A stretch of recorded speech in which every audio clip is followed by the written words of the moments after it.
Otodoman nagsakat na sa puno.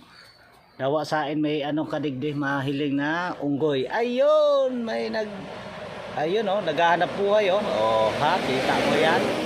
Mga bitaw lang yan mga kauyamot na unggoy, only in Oslob. Ayun. Kaso lang gusto kong lumapit, takot ako mga kauyamot, baka pitpitin ako ng unggoy. Ayun. Sanay sa tao mo unggoy na to, bro? Ang ubali man? Hindi.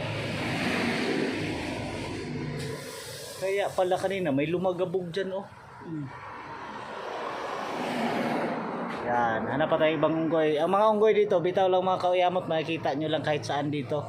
At saka hindi rin pinapakialaman ng mga tao.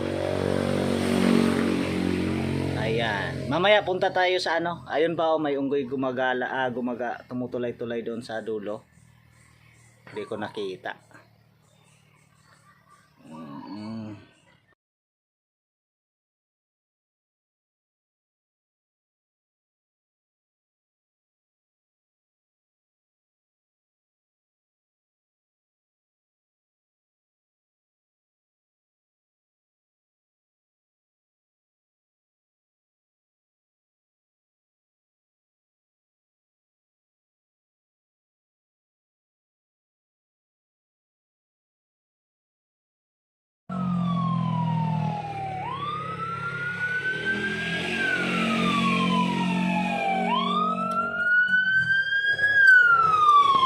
Gana rin, 5 ka po.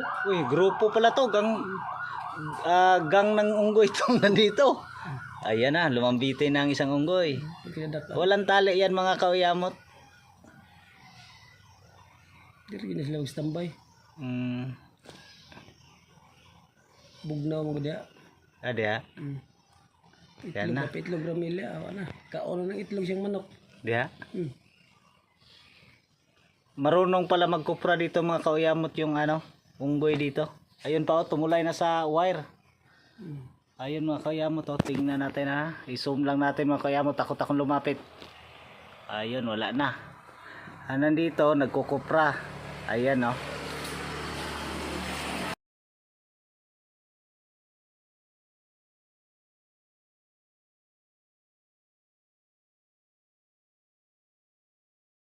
Trugdolon mudagan gyapon. Distansya ra. Moy! Amoy moy! Moy!